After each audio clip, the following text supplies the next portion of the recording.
রিশাদ এবং অন্তরা, আপনাদেরকে স্বাগত জানাচ্ছি। গণভোটে একটু জানাবেন, দিনব্যাপী আপনারা সেখানে ছিলেন, নানা ধরনের তথ্য উপাত্ত সংগ্রহ করেছেন। এখন এই যে রাত প্রায় ৩টা ৭ বাজে, এই সময় আপনাদের কাছে কি তথ্য রয়েছে? বাংলাদেশ পার্টি প্রতীক ইগল প্রাপ্ত ভোট ৩৯০।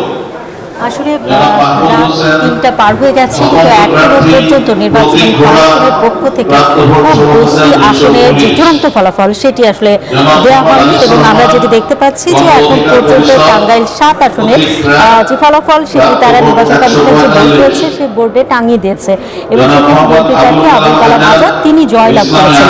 এবং এছাড়া আসলে আর কোনো তথ্যই আসলে নির্বাচন কমিশনের পক্ষ থেকে যে পূর্ণাঙ্গ তথ্য সেটি এখনো পর্যন্ত জানানো হয়নি।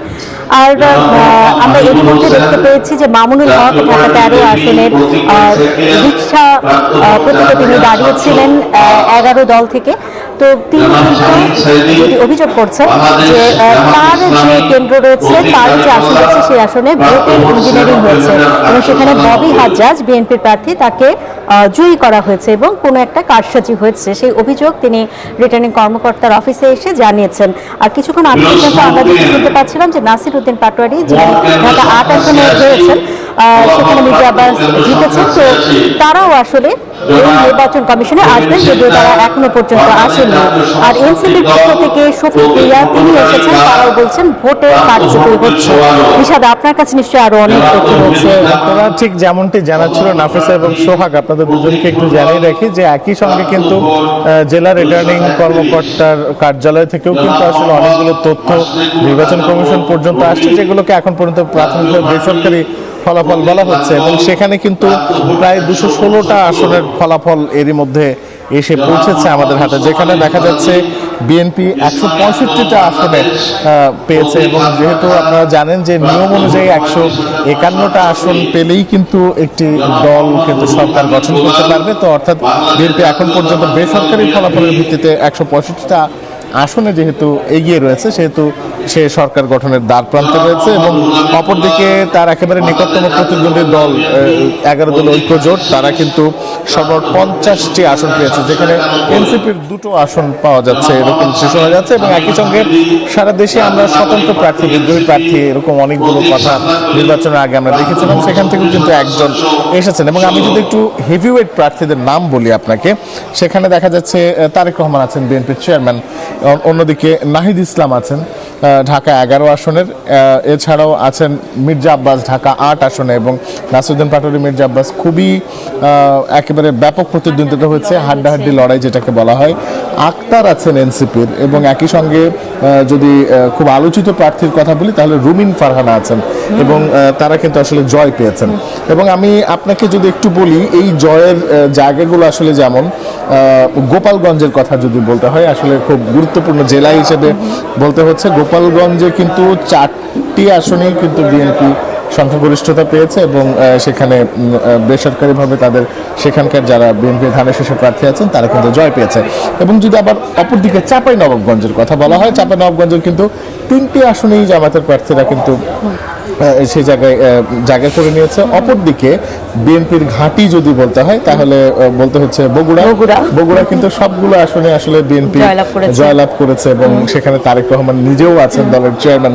এবং এই বিষয়গুলো রয়েছে, যাতে করে দেখা যাচ্ছে যে এখনো আর অল্প কিছু আসন যদিও বাকি আছে, কিন্তু তারপরেও আপনি যদি লক্ষ্য করেন যে শেষ দিকে এসে কিন্তু জামাত ইসলাম যে অ্যালায়েন্স আছে তারা কিন্তু বেশ কিছু আসন কিন্তু সামনের দিকে এগিয়ে নিয়ে এসেছে।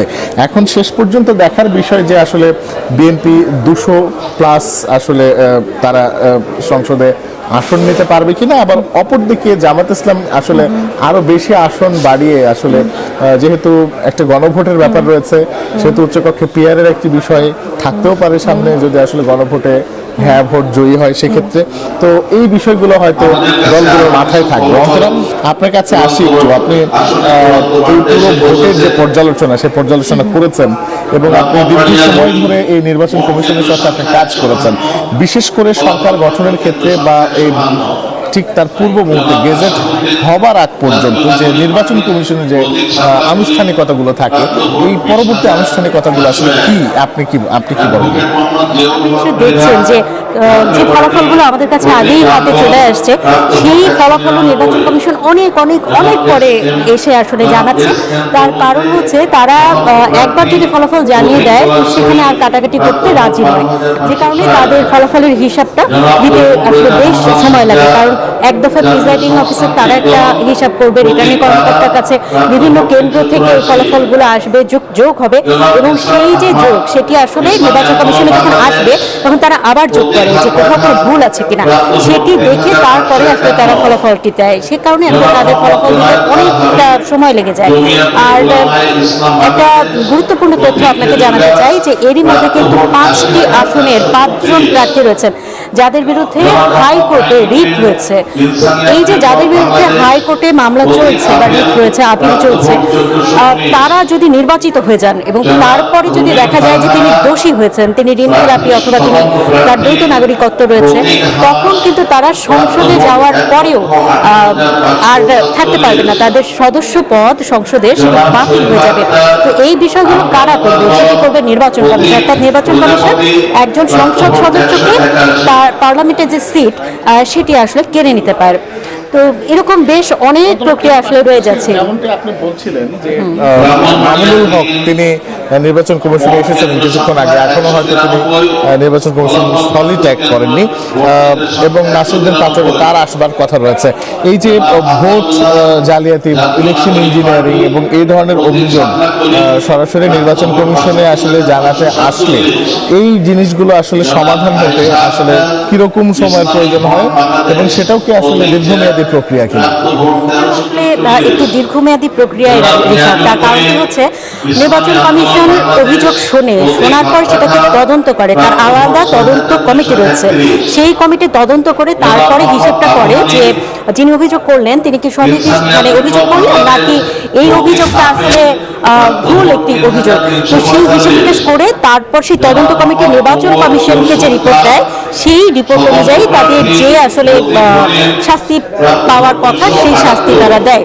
কিন্তু তার আগে নির্বাচন কমিশনের পক্ষ থেকে যে একটি হিসেব দেওয়া হয়েছে যে সারা দেশে আজকের দিনে কতগুলো সহিংসতার ঘটনা ঘটেছে, আমি সেটা একটু জানাতে চাই। যদিও বাস্তব হিসেবের সাথে এই হিসেব মেলে না, কিন্তু নির্বাচন কমিশন তাদের মতো করে একটা হিসেব দেয়। তাদের হিসেব বলছে যে নিহত হয়েছে খুলনায় এখন পর্যন্ত নির্বাচনকে কেন্দ্র করে সেটি হচ্ছে 1 জন, আহত হয়েছেন 135 জন। এই 135 জনের মধ্যে আবার খুলনায় আহত হয়েছেন 15 জন, বরিশালে 56 জন, ঢাকায় এবং ময়মনসিংহে কেউ আহত হননি, রংপুরে 6 জন আহত হয়েছেন, রাজশাহীতে 15 জন আহত হয়েছেন এবং চট্টগ্রামে 33 জন আহত হয়েছেন, সিলেটে 10 জন আহত হয়েছেন। তারা ব্যালট ছিনতাইয়ের একটি হিসেব দিয়েছে। ব্যালট ছিনতাই হয়েছে মাত্র 2টি জায়গায়। নির্বাচন কমিশনের যে হিসেব, অর্থাৎ তারা যে অভিযোগ পেয়েছে সেই অভিযোগের ভিত্তিতে এবং তারা নিজেরা যেটি তদন্ত করেছেন দেখেছেন সেই হিসেবের ভিত্তিতে মাত্র 2টি জায়গায় ব্যালট ছিনতাই হচ্ছে।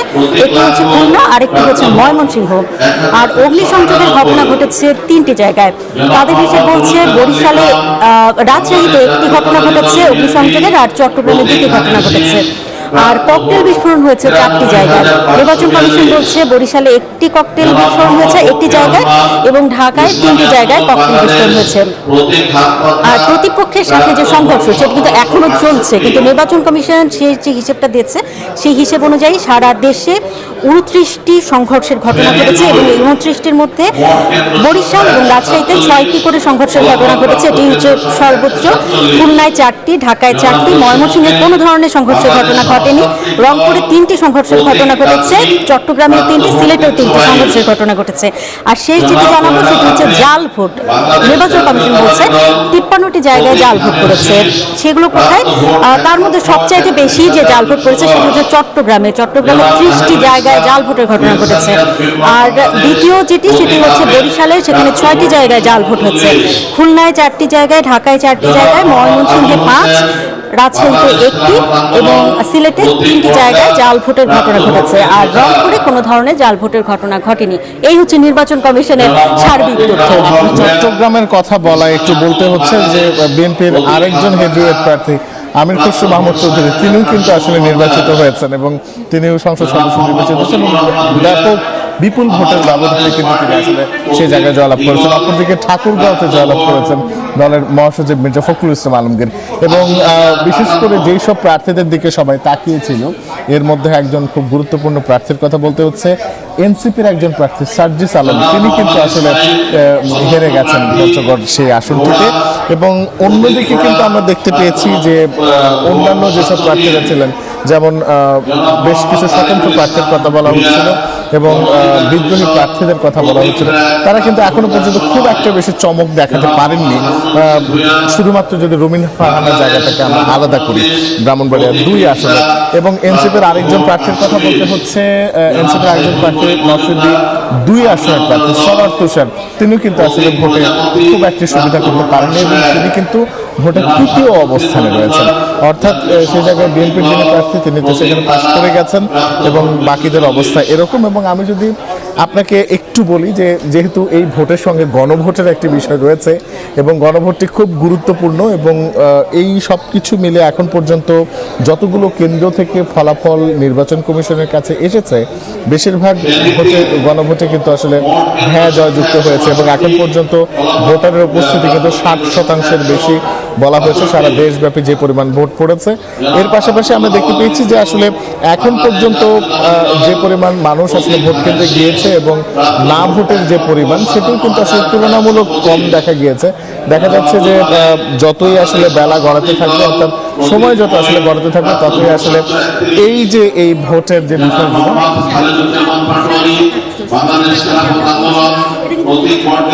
এখনো বলা হয়নি যে আসলেই 60% কিনা, কিন্তু যেটি আসলে তথ্য পাওয়া গেছে যে 60 থেকে 62 এর মধ্যেই হয়তো বা ভোটের যে পার্সেন্টেজ সেটি থাকবে। আর নির্বাচন কমিশনের বাতাসে আরেকটি খবর ঘুরপাক খাচ্ছে, কিন্তু সেই খবরটিও কিন্তু একেবারে পুরোপুরি ভিত্তি সেটি নেই। সেটি হচ্ছে বিএনপি 200 পার হয়ে গেছে, একটি হিসেব শোনা যাচ্ছে যে 213, আর হচ্ছে জামায়াতে ইসলামী হয়তোবা 73 এই সিট পেয়েছে। তবে এটির আসলে কোনো ধরনের ভিত্তি নেই, এটি বেশি কম যে কোনো কিছুই আসলে হতে পারে। তো একেবারে সঠিক তথ্যটি আপনাদেরকে দিতে চাই এই জায়গার মাধ্যমে।